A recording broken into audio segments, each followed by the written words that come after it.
Welcome to Heart and Hand, the Rangers podcast, the podcast that isn't getting carried away just because Stevie G's here and we won 6-0 on Friday night. This week on Heart and Hand, it's coming home, it's coming home, it's coming. League flags. Coming home.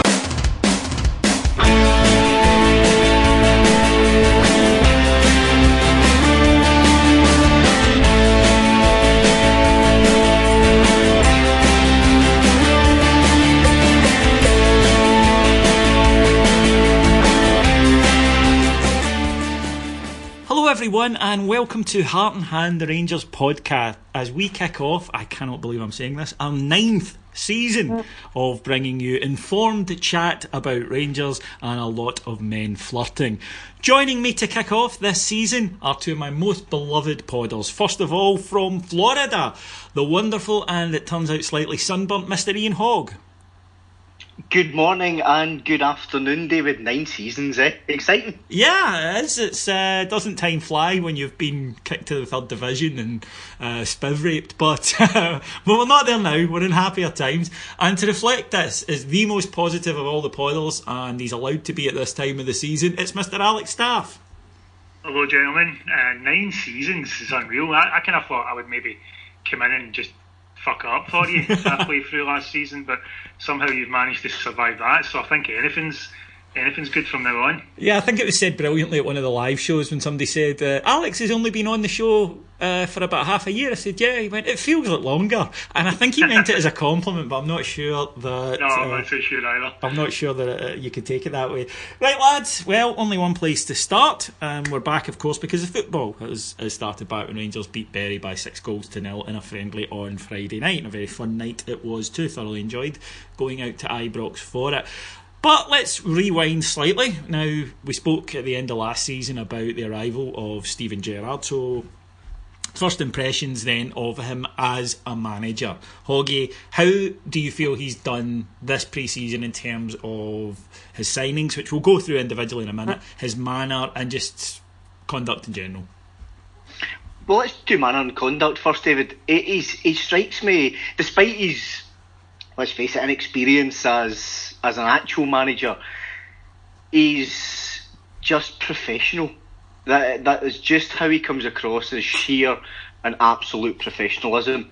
And let's face it, that's what we've been missing. And it's been quite a welcome return for us as fans, and it's seriously good for the club. I think the backroom team that he's brought proven to be excellent already, in my humble opinion. It's almost as if he's chosen a backroom team that is to almost augment his current deficiencies, if you like, with McAllister and Michael Beale and etc. Just so the whole feeling around Steven Gerrard and his backroom team and the way he started, the way he talks. I'm usually one of the more cynical chaps in the pod, but I think I've boarded the Gerrard Express, and I may be as optimistic as Alex right now. Let's not go nuts here. Alex, Hoggy alluded to there the professionalism, which has been missing. I don't think anyone would say that, but a lot of the players have said that the pre-season was one of the toughest they'd ever faced. It was a different level to what they'd experienced at Rangers, but also at other clubs as well. But they were all raving about it, that the quality of training, etc. was excellent, the variation of the training was excellent. And this is something we've spoken about on some of our Patreon shows, $1.99 per month if anyone's listening. And it does feel like this coaching team, and I mean the whole team, is a level above what Rangers have had for a number of years. It does, yeah. These are guys who are working at the top end in English football for a long time. It's not like they've been, flung together like just pals of Gerrard or something like that. This is, everybody's proven in what they want to do in their field, and they all seem to have very specific roles. If you were to, and I don't, this sounds kind of offensive, I don't mean it this way. Back when Walter Smith was there with McCoist, McDowell, Durant, if you were to ask those guys, what is it exactly you're doing? I don't think you'd have got as defined answers as you're getting from Beale and Colshaw and Milsom and the rest. They all seem to have very, very defined areas that they're taking up, as opposed to, just being part of a coaching group who are waiting on their manager telling them what to do. So, yeah, it's very professional looking sounding. It's what we've been looking for nigh on 20 years now, if we're honest. We've been kind of hoping for someone to come in and whip us this way. The proof's about to come on the park, I suppose, but all very, very good. Yeah, I think that one of the things I thought when Warburton arrived was that he's our first 21st century manager, and I still think he was because of his ideas. Now, whether or not those ideas were right for Scottish football, whether or not he could implement them, I think is much more the case. But he was at least someone who was looking to the future. Pedro, possibly, say it's hard really to judge Pedro, and the more we hear about it, the more it does appear that this was a very good salesman, but there wasn't really a lot of depth to his plans, shall we put it politely and say that. Whereas Gerrard has arrived, Ian, and as we say, you look at that coaching team now. I don't say this lightly, but that's not a coaching team that we can get access to, if that makes sense. And to explain that, these guys are not desperate to go and work for Rangers. They've come to work for Steven Gerrard, and they would follow him wherever he chose to go to. But I think had Rangers appointed someone else and said, we want Jordan Milsom to come from Liverpool, or we want Michael Beale, we wouldn't have been able to get them. These are top 4 clubs in England guys, and as Alex has said, that's where they had been working. It's a massive coup, and I think possibly something we're underestimating is that, yes, we have this manager who's very much a heroic figure and very much a sort of inspirational figure that the fans gravitate to, but that coaching team is genuinely a top 4 Premiership coaching team, and we have somehow managed to get them on board. It's a massive step up, David, in terms of where we've been. Let's just look, and this is absolutely no disrespect to the guys I'm going to name, but post Pedro, because let's face it, Pedro was just a fucking estate agent basically, but post Pedro we had Graham Murty for a spell, and in came Jimmy Nicholl and Jonathan Johansson. Jimmy Nicholl taken from Falkirk, and I don't even know where Jonathan Johansson was before that. We have now, and this is, let's not kid ourselves on, this is solely because we've managed to snare Steven Gerrard, because Steven Gerrard's team is his team, and they would have followed him wherever he went, be it the UK or beyond. The guys that he's brought in, if we look at a guy like Michael Beale, he's probably the guy that excites me the most out of that backroom team, to be honest, David, as first team coach. You look at his track record as a coach, and he decided, when he wasn't making it as a football player, he decided he was going to be a coach, and he went through a whole heap of jobs early, including roles at Wimbledon and all the rest of it. He went to Chelsea and had a variety of roles. He went to Liverpool, had a variety of roles. He went to become the assistant manager at Sao Paulo in Brazil, which seems odd, but it's just simply an extension of the experience that he wants to get. Back to Liverpool and on to Rangers.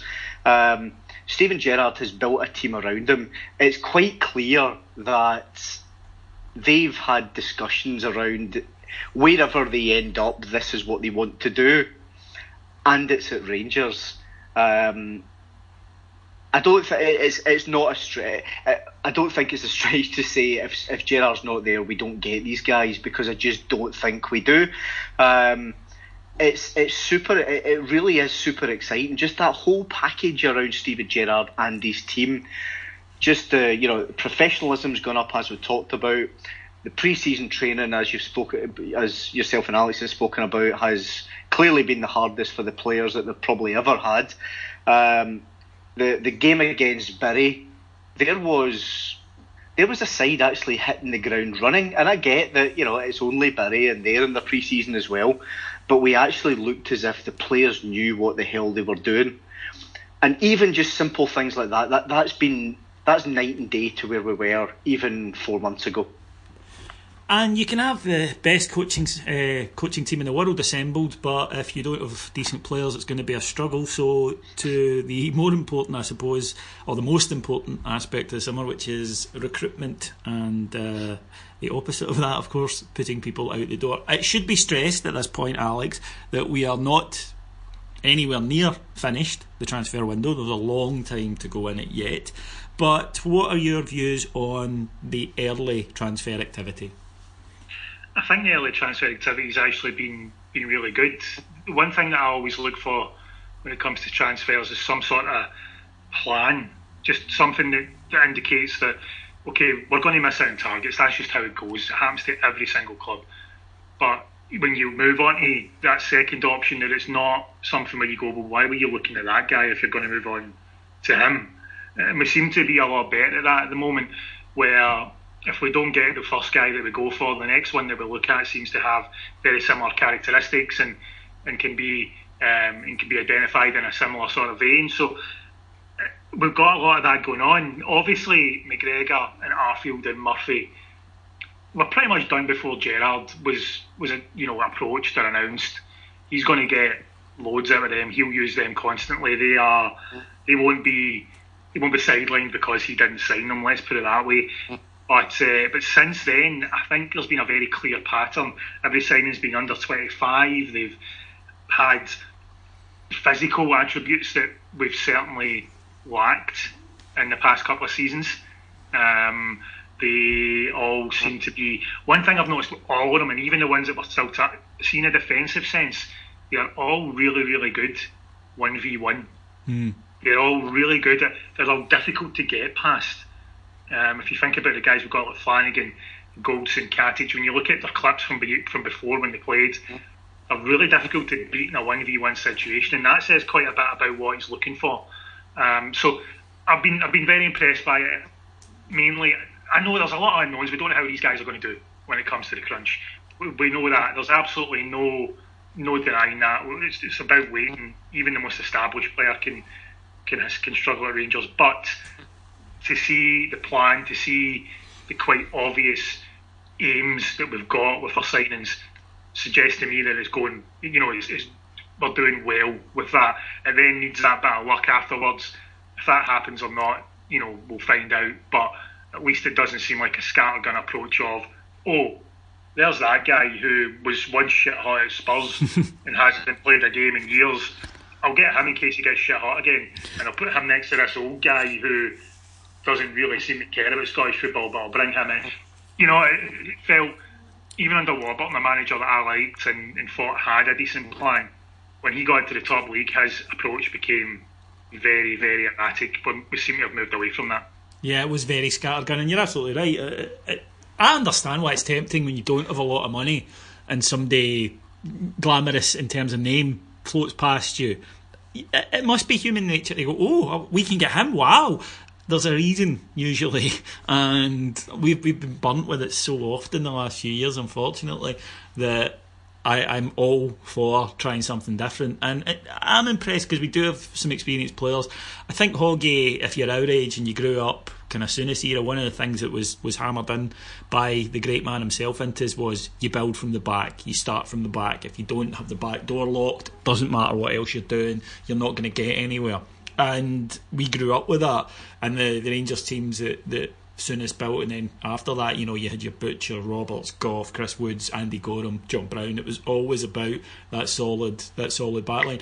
And the manager clearly, when you look at where the money's been spent so far, 3 million on Goldson, 2 million on Katic, John Flanagan's been brought in, Alan McGregor, who I think is a huge signing, not just for his goalkeeping ability. I happen to think he's a better goalkeeper than Wes Foderingham, but he's also a leader. You can see that clearly has been a priority for him. Yeah, growing up, as you say, through Souness and then Walter Smith, it was always about build a spine. It's the first thing Souness did when he came in. When he brought in effectively a great goalkeeper, a great centre half, you had Souness himself in the middle of the park, and one of the deficient areas that we had was clearly in that kind of central defence and just the defence as a whole, as a unit. I don't think the goalkeeper was good enough. I think he was good on his day, but was a wee bit erratic in Fotheringham.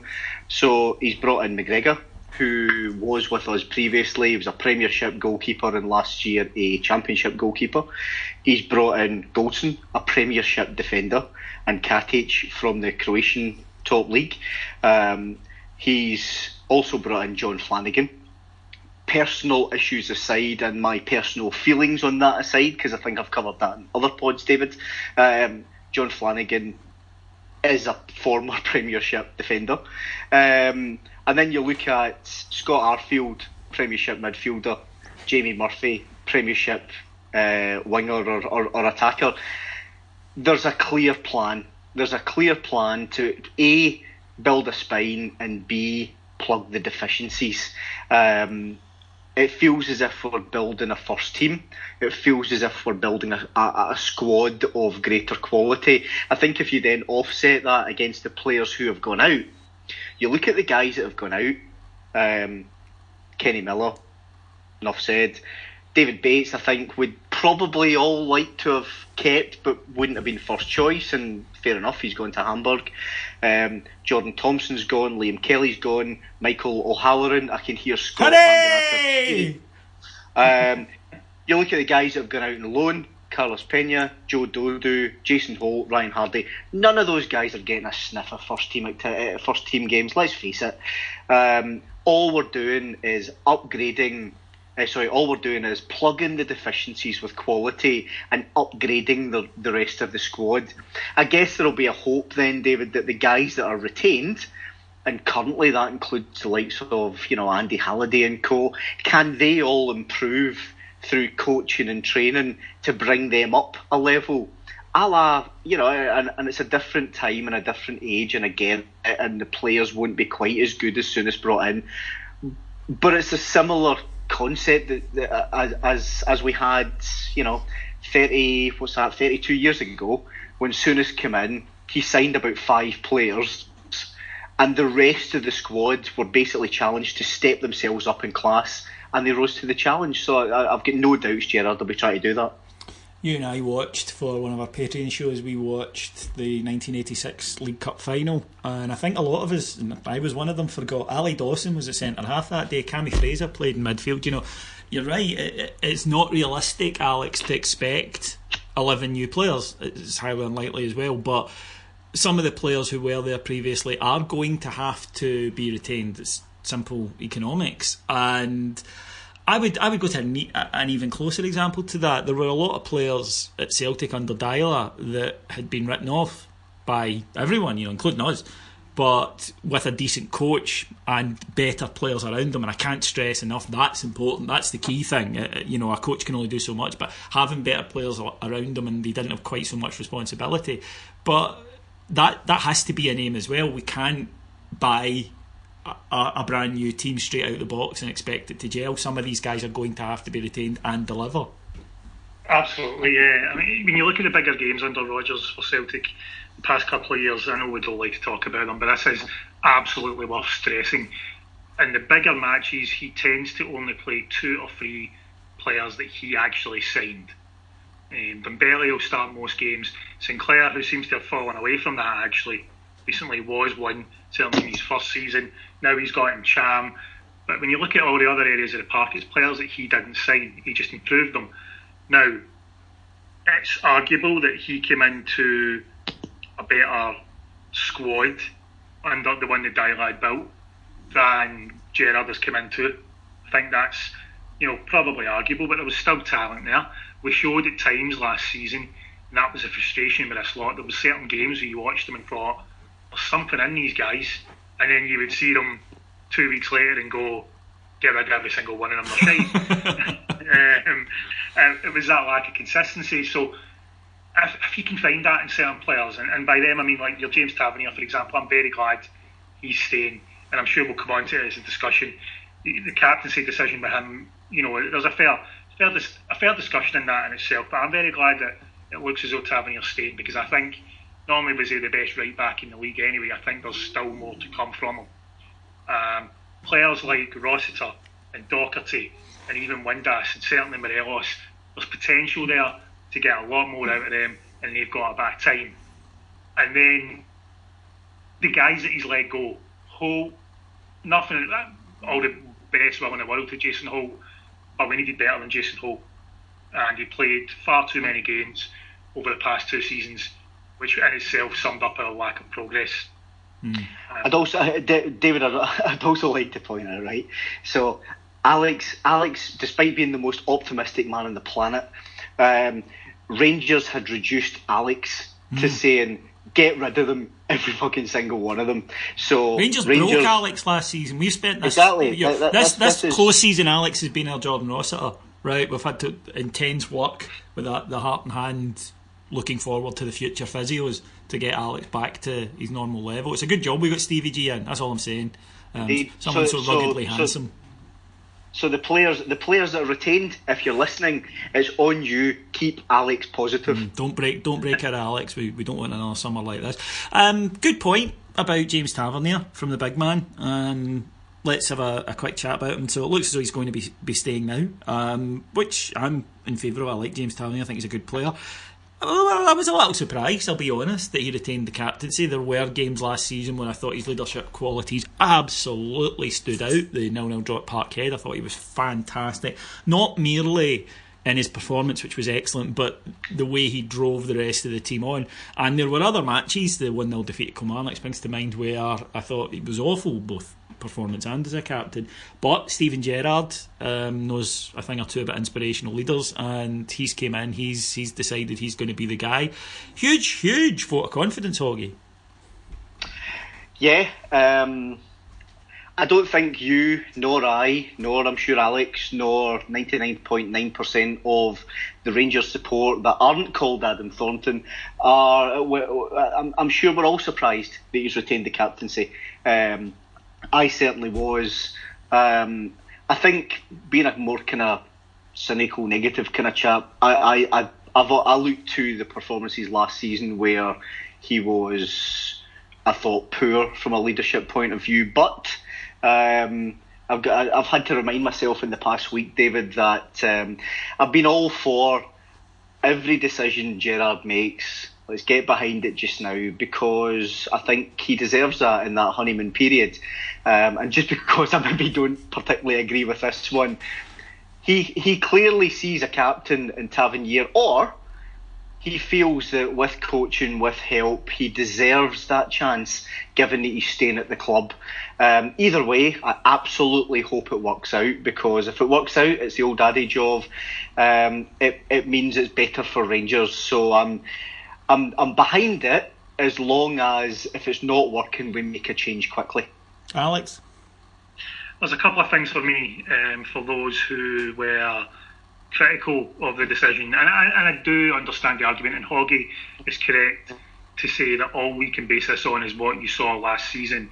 So it then depends upon your judgment of that. Anybody that thinks that he wasn't a good captain last season, again, justifiable, will struggle to understand this. Two things for me. Firstly, you need more than one leader on the pitch anyway. If you have a team where there's only one player able to show leadership, then you're not going to get anywhere. That's just a fact. There needs to be more than one. You're never going to get the old 11 captains on the pitch thing, but you need to certainly have a number.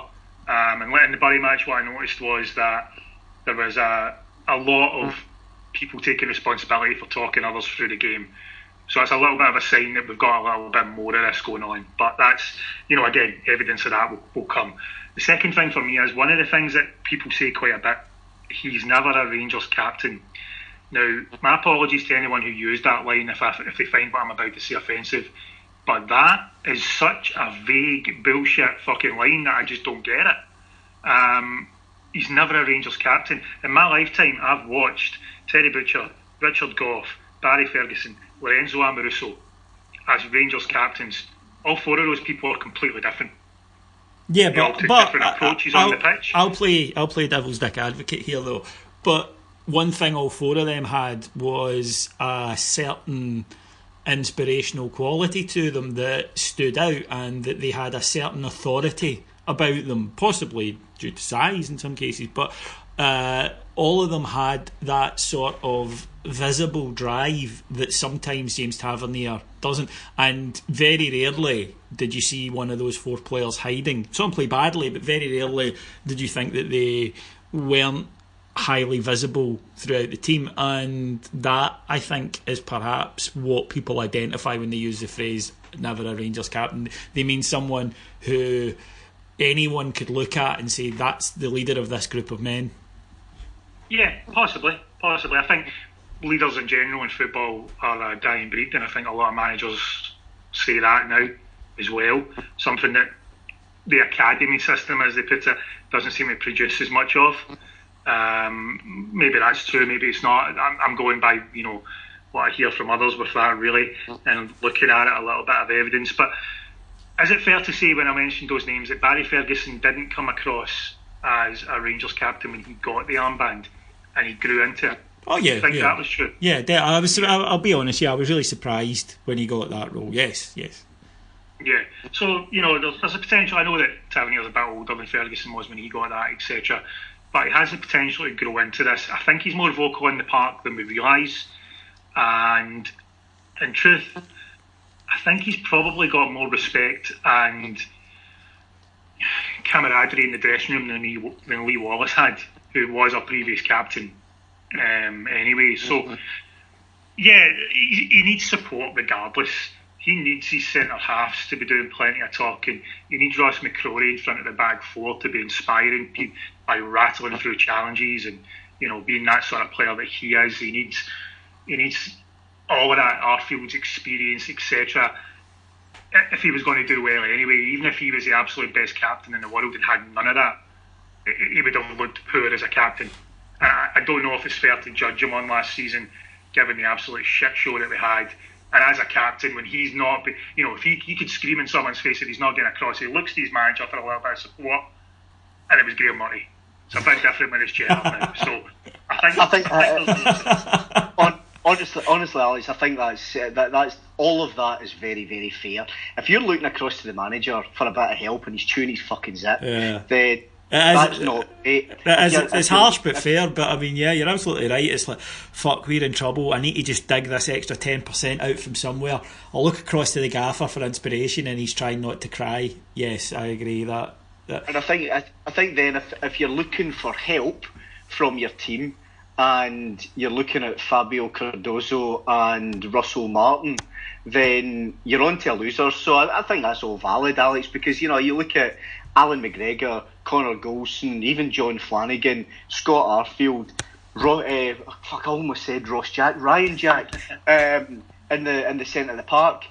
There's proper leaders. So hopefully what I'll say, Alex, is hopefully we're getting back to, I'll call it the old Rangers way of leaders right throughout the team. And when I say leaders, I mean guys with drive, guys with presence, and guys that can inspire others to that extra 10%. Alex, would you agree that, if I can dust off a cliche, would you agree that this current Rangers squad looks to contain more people who you would like in the trenches with you than last season's? Yes, it does. And I think that's just where I was going to go. I think that we make a lot of the captaincy. It seems to be a very British football thing. You always remember years ago under Le Guen, when he said, in France it's not that big a deal. And people kind of lost their minds over that comment, if you remember. We make quite a bit of it. Yeah, but to be fair, look at the French. They don't have leaders, and but kind of they're about to win the World Cup. Yeah, no, but yeah, all right, all good at football. But if it wasn't for us and our leadership quirk, then currently they'd be about to win the World Cup as part of Greater Germania. Yeah, a point. Yeah. Yeah. Know what I'm saying? But I do. But for me, it's almost like this almost links back to what you were talking about earlier with the coaching team. We've got this kind of slight cult of personality thing when it comes to the manager, and all the focus is on him. Yeah, it's a management team. All the focus seems to be on the captain, but it's a team game, and Tavernier's no way of being able to do this himself. And I think if you were the sort of player who needed your captain to drag you through games, then you're probably not the sort of player that's going to do well at Rangers. I think that's fair to say. Yeah. I know that people different in terms of motivation and how they motivate themselves. And yeah, it's fine if someone can get an extra 5 or 10% out of you by being on your back or putting an arm around your shoulder. That's natural. But if you need it, if you believe that the team needs an inspirational captain, then you're talking about a team that's weak. It's abdicating responsibility. Yes, you're right. Yeah, it's saying I'm not it. responsible for my own performance. It comes down to the manager or the captain. That yeah, you're right. It is. It's just basically saying it's an excuse. That's what you're looking for straight away. Yeah, it is. And I already listen to guys like Arfield and Goldson. Now, as I say, evidence is still to come. Talk is cheap, all that sort of cliched nonsense. But just listening to these guys, you can hear a hunger and you can hear a bit of responsibility being taken already. They don't sound like the sort of people who, if they have a bad game, they'll blame anybody for it bar themselves. And that's what we needed more of. We needed people who were just willing to take that responsibility and not complain about a crowd getting on their back or anything like that. If they played poorly, you would go away and analyse why. And it looks as though we've got a lot more of that this season. Guys who are willing to do that, who are a bit. And then added to that, it looks as though we've got a bit more ability. But that, again, that's at the moment just based on very limited evidence, I guess. I did like your line there about that we've got a slight cult of personality thing with the manager at the moment, and I thought slight as I looked at my Stevie G tattoo, my dogs Stephen, Stevie G and Gerrard, and looked at the mask I make my wife wear for the bedroom unpleasantness. But Alex, yeah, that actually does take us in on Hoggy. For some reason you decided it was better off staying in Florida than flying home on Friday to take in the match. But Alex, having been at it, did you occasionally find yourself looking around at the dugout as I did, and certainly the people around me did, and go, fucking hell, it's Steven Gerrard, he's our manager? Yes, the whole thing was almost surreal. Firstly, that's the first time in ages I've had to queue up to get into a game, and it's a fucking friendly. Against Bury, let's be honest. Friendly against Bury, and at the same time as Brazil are playing Belgium in the World Cup quarter-final, and we've got over 40,000 people sitting at Ibrox to watch us against Bury. And then you look down and there's Steven Gerrard in the dugout and a friendly, absolutely lambasting players for mistakes and demanding more and looking for the energy and the drive in a friendly against Bury a mere 6 days before our first competitive game, when you would have been excused for thinking, try and not get yourself injured or anything like that. No, he was demanding hard tackles, getting stuck in, etc. The whole thing felt surreal, and it felt like, as Hoggy said earlier, a team hitting the ground running. We haven't had a lot of games going into this first European game, but it doesn't look as though we've needed to.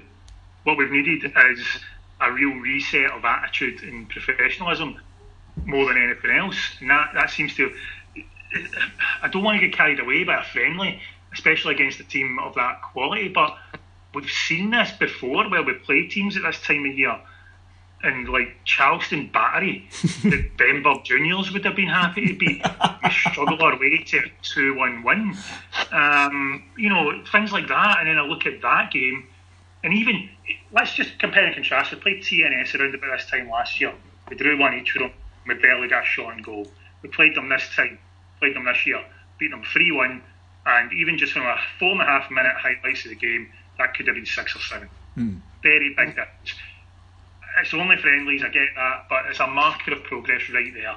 And the Bury game was extremely exciting, and it was difficult not to get caught up in the wave of it because it was 41,000 fans loving what they were watching at a friendly. It's just, honestly, people might take a piss out of me when I said this, but honestly, this is one of those things in decades. Someone will be reading a bit of something on, the Gerrard era, his very first batch at Ibrox, a friendly against Bury, 41,000 attendance, and they're going to turn to us and go, surely that wasn't right, that must be talking shite. It's just one of those really weird situations that it seems to just almost sums up the summer, doesn't it? Just the sheer excitement and surrealness of it all. Alex, I think that's real key point there. The whole positivity around the place is just ramped up tenfold.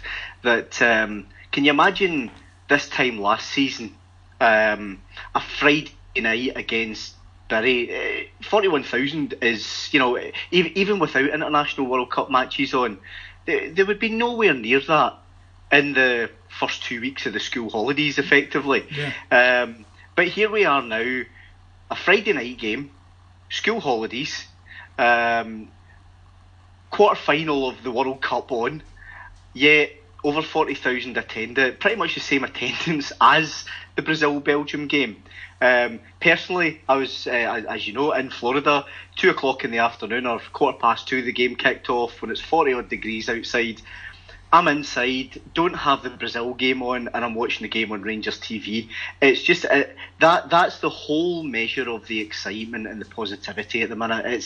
It feels different. I hope it doesn't crash and burn, frankly, David, but it feels more professional. It feels as if we're ready to go into these games this week. Yes, it does. The game itself, Rangers, and look, caveat time, Bury are not a very good team and they're 2 weeks behind us in their preparation, but all you can then do when that's the case is dominate the game and score lots of goals, which Rangers did. They couldn't really have done anything else. So even allowing for that caveat, it was still the type of performance you would want in that match. And took the lead to a goal from Jamie Murphy, followed up by a long range shot from Nikola Katic that the keeper made an arse of to go 2-0 up.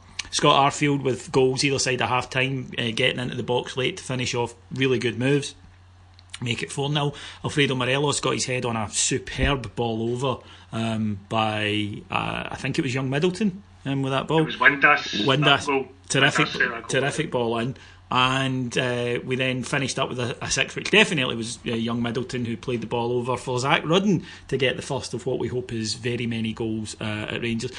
Great performance. Good to see so many young guys blooded, Alex. And one thing I noticed about the young guys that really made me quite happy is that they're all fucking huge. And I'm so used to players coming through at Ibrox that, I'm just using this example, or Barry Mackay sized, or Robbie Crawford sized, or even going a wee bit further back, Chris Burke sized. It was great to see Middleton's built. Zach Rudden's fucking massive in an athletic way. I don't mean, Mark Yardley. But I was like, yes, good, because so many times I see young, skillful players coming out of the Rangers team and think, well, you're going to get bullied, and then so often they get bullied. They do, yeah. That was speaking to my boy at the game, because he signed a while ago, young Serge Atakei, and everybody's been kind of waiting on him getting a little chance in the first team, and you looked at him and you thought he maybe looked still just a little bit small for it. He's never going to be tall, but he maybe needs to fill out. Middleton was actually bullying people, fully grown adults, guys who are solid enough themselves, know how to play the game, know how to handle the physical thing. He was battering them off the ball, he was pressing them into mistakes, he looked every inch ready for first team football, in my opinion, whether or not that's with Rangers right now or if he goes out on a loan. But he was very, very impressive and exciting. Zach Rudden's got all the tools, and he's 18, I think? 18. So he's still got a bit of filling out to do. So, there's plenty of excitement there. You look at the back, Aidan Wilson, he's physically ready, no problem at all. Kyle Bradley's quite a young boy, he looked fine as well. So, yeah, there was a couple of them, Atakei and young Stephen Kelly never got on. I don't know if you've seen him warming up. He looked about 12. But yeah, that used to be the norm, didn't it? For so many years now, we've been looking at our young players and thinking, wow, we are so far behind the rest of Europe genetically with this stuff. Everybody looked small and kind of frail almost. Even if they were tall, they were always Stephen Hughes or Robbie Crawford like, weren't they? Yeah. Tall and rangy rather than built. So it's good to see there's clearly been some work done there. There's clearly been a bit better identifying people who are going to be able to handle that, and there's some ability in them as well, which is probably the most important thing anyway. So exciting to see the young players come on and do so well. In general, I thought the performance was good from just about everybody. I don't think there was a failure on the pitch, really.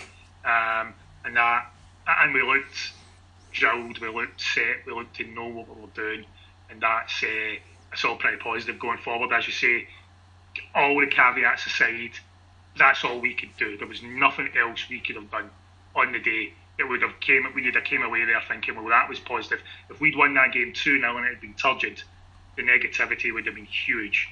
So why not enjoy doing exactly what we should have done? Yeah. It's not very often we do that. No, exactly, and it was fun. It was nice. You know, it was a sunny night at Ibrox. Everyone was in a good mood. It was enjoyable. And the kind of main things I suppose we can take from it, Hoggy, the system used was a 4-3-3. Interestingly, Daniel Candeias utilised the midfield. And I think part of that is that Rangers played a pressing game, and clearly the manager's spoken repeatedly about that. And as Alex said, could be seen in the second half, getting out and telling the players, don't stop pressing, continue, don't stop. I'm delighted by this development, and I can actually see why Candeias would be someone he figures he can convert into being able to do that, because his work rate's never in doubt. And I think that for years, whenever we've said we're going to do pressing, or whenever a manager said it, we seem to do it for about 20 minutes of a game and then they forget. Whereas I don't think that's going to be the case. I think this is just something that's going to be absolutely stamped throughout this side, that it's not all about what you do with the ball, that it's as important to this manager what you do when we don't have the ball. Yeah, and when we don't have the ball, the pressing's clearly all about getting the ball back. Candeias was an odd one pre-match going into it, but I thought he did fine. I thought, Candeias strikes me as a guy that's going to be used as quite a versatile player this season. He's not going to be used out wide all the time. He played in a 3 on Friday night. As I say, he did fine. His pressing was good. His work rate's never out. And let's face it, he can have a wee bit of bite and a wee bit of snarl about him. I quite like that about him, even though sometimes he can go over the score with it. But I think the system was good. The press was great. The players all seemed to really buy into it, and they all seemed to know exactly what they were doing. And if they didn't, by Christ, Stephen Gerrard was out there absolutely telling them. In a tracksuit, I should say, David, we might want to come on to that, tongue in cheek. But it was a good performance. As Alex says, you can only play against and beat who's in front of you. And game against Bury, you're absolutely expected to win, but we did the right things for us. Forget the opposition. We did the things that the manager obviously wanted them to do. We did the things that as supporters we would want them to do. We want to see them doing it, and they did it very, very well. I think the other thing I'll say on the personnel is it was great to see Robbie McCrory coming on to replace Alan McGregor. You guys both know that I'm a big fan of the kid, and I think he'll make it. And it must have been a very, very proud night for the McCrory's parents.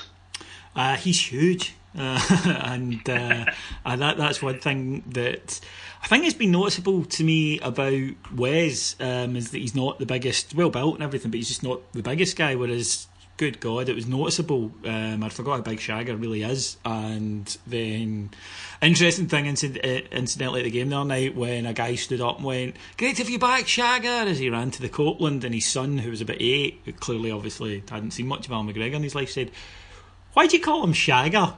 And I thought, that's going to be a good one to answer back.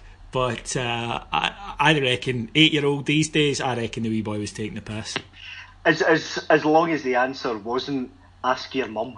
Oh no, that would have been the standard. Or he should have sat down and went, right, when a mummy bear and a daddy bear love each other very much, he should have maybe just or in McGregor's case, when a goalkeeper loves to put it about, allegedly. Yeah. Oh, allegedly? I don't think there's much doubt about it. I think the Alan McGregor sausage has entered a few places around about the Glasgow area. What was it Kevin Thompson said to us? Alan McGregor, he just loves shagging.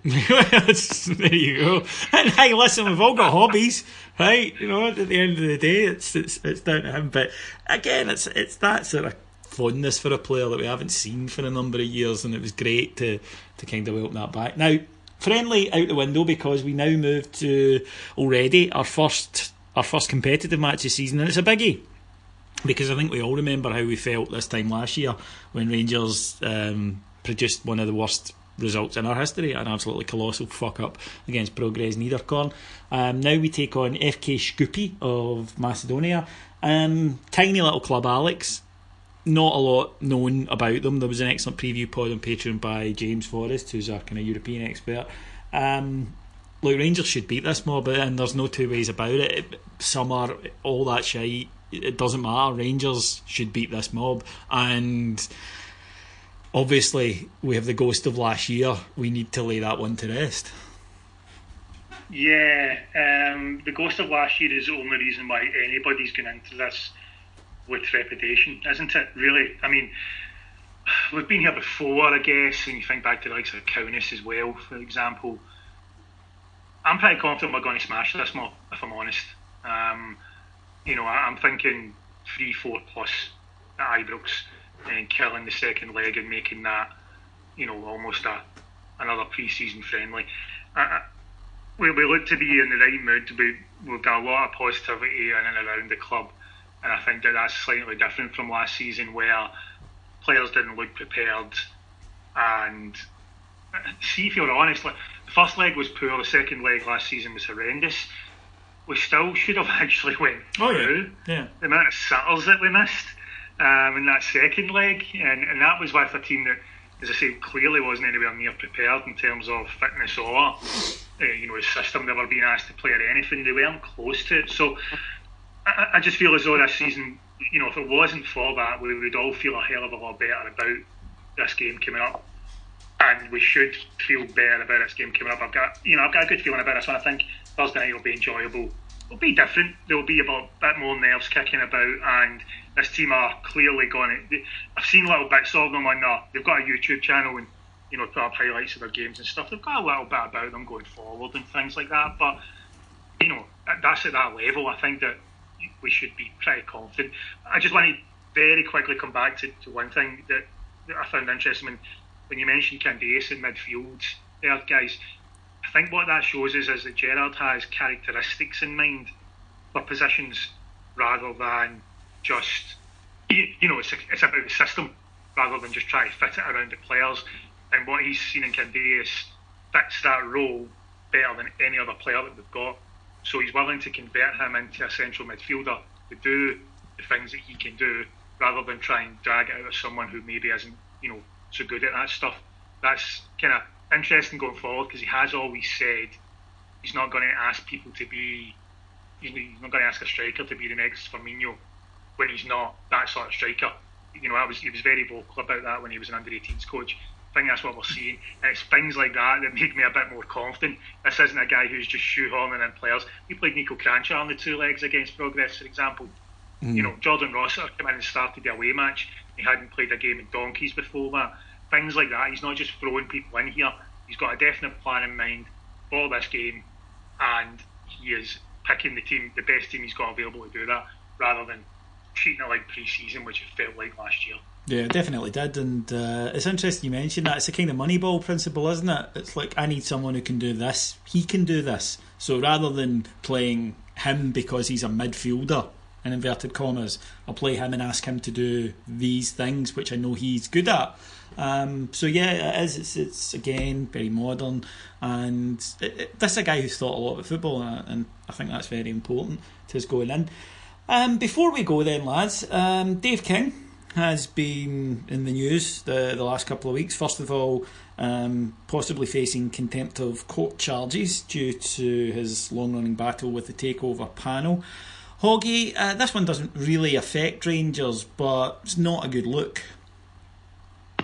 No, it's the ongoing noise that there's. I think there's always two sides to Dave King, David. You've got the shrewd businessman side, which, let's face it, there's no doubt that he is, and then there's the Dave King, the fighter side, which kind of goes hand in hand with being a shrewd businessman. But sometimes I get the feeling that Dave King likes a battle because he likes a battle.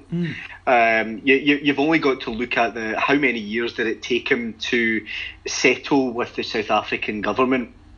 He enjoys a battle, no two ways about it. And the Takeover panel, I think, is it's on Dave King. It's not about Rangers, but it's not a good look. And I think it's all to do with he just doesn't really want to give in.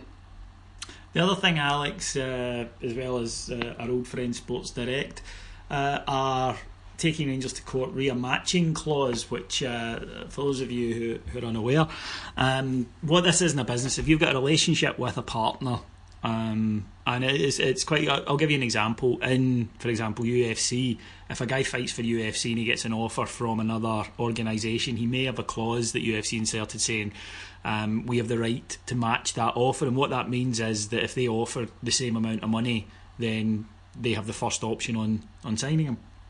So it's a pretty standard deal. The reason that it's gone to court is the Sports Direct say Rangers have failed to meet it. Rangers are claiming that they have met it. So the injunction doesn't mean that the court's decided, incidentally. It just means the court has said, right, until we can meet to get all the evidence, then nothing can happen. But it doesn't really affect Rangers that much because the strips weren't out for sale yet anyway. So that's going on, and then there is the battle with the SPFL, Alex, over its chairman Murdoch McLennan and his conflict of interest. Rangers claim because he sits on a board which contains Dermot Desmond and Dennis O'Brien, who are obviously major shareholders at Celtic, that it's a conflict of interest. The SPFL reject this. He's not letting that one go. No, certainly not. And for those who listen to the free shows and aren't signed up to Patreon, what are you waiting for, by the way? They won't have heard us saying this quite often, but it's the Dave King who gives a fuck to it, isn't it? Mm-hmm. He seems to be going all out to make his point, to say what he wants to say, and to give everyone an absolute hard time because no one has responded to any attempts to try and build bridges or olive branches or anything like that. So now it's time, all eyes are on Rangers. Stephen Gerrard has raised the profile of Scottish football hugely. That's us that have done that yet again. So, yeah, it's time that we started to say the things that we probably should have been saying a while ago. We've now got a bit of a more captive audience for it. I think it is potentially one way of looking at it. There's no way that ABC, for example, are going to be quite as lax about their attitude towards us when Stephen Gerrard is there. There's no way that the SPFL can keep just trying to bury this one without starting to ask questions. It's certainly an interesting change of tact given what we've had over the past few years and the frustrations that we've all expressed at how we've seemed to approach things. It's nice to see that Dave King is being Dave King, 100% Dave King as well. And I think the key there, David, is both of these issues impact Rangers. So the first one, the takeover panel doesn't. It's Dave King's doing his fighting Dave King thing. Fine, let him go on with it. It's not a great look, but it's up to him. These two impact Rangers. Murdoch McLennan, go for it, take it all the way. And the Sports Direct thing, take it all the way. I think these are. We've been very, very critical on the pods of rolling over and having our tummy tickled, trying to build bridges with folk who hate us and don't want bridges being built. Paul Murray, likeable guy, but is gone. I think my personal opinion was he was chief bridge builder, and the latest trumped up SPFL charge was clearly the straw that broke the camel's back. And Dave King has gone to a place of fuck it, and it's about time, it's right, and I'm looking forward to the outcome. Yeah, absolutely, and I think it's a clear conflict of interest. You can't sit on a board with a company who, incidentally, are being investigated by the Irish government. I mean, this is not a company where everything is rosy. There's a lot going on there that will come out. It's a clear conflict of interest, and unfortunately, while an investigation's going on, you can't then sit in the position that he's in. Can you, David, just quickly, can you imagine this was a Rangers supporter on a board alongside Dave King? Can you imagine for a second that the SPFL and other member clubs would just be quite as quiet as we're expected to be? Yeah, I mean, there's a reason. And also, I keep harping on about this. Now, if you are a reader of Private Eye, then you'll have read about Murdoch McLennan for years, and it's not a very flattering portrayal in Private Eye of him, so that may colour my opinion slightly. But SPFL chairman, why is it an ex-newspaper editor? What's the qualification? What skills does he bring to the table? in the 21st century. I can't see the relevancy to it. Am I being too harsh there? No, you're not at all, because that's all we know about them. And this is where, if the SPFL want to fight this in any way, playing devil's advocate to this extent, if they want to come out and try and justify their decision, they're going to have to tell us a hell of a lot more as to why the guy's in the job. Because, right now, from what we know, everything that's out there, we have no reason to think at all that the Rangers campaign on this is in any way misguided. We're all relatively balanced, let's be honest. We'll have life with blue tinted glasses on, but we try now and again not to. If we thought that Rangers were fighting a bit of a daft battle here, we would say that. We don't, and I don't believe the SPFL have anything that could make us think that. They don't have any reason. If they tried to come out and justify his position due to his qualifications, we would be laughing at them. Yeah. Because clearly, if they had that, they would have done it by now. They would have had to have done it by now, and they haven't. The very fact that they haven't, and they just come out with the old vote of confidence lines, says quite a bit, really. I suspect this one will rumble on for a little while, and then things will quietly happen. Changes almost like the compliance officer, or he's resigning in about 9 months' time. Things like that. Changes will quietly happen. Whether that's enough for us or not will be interesting to see.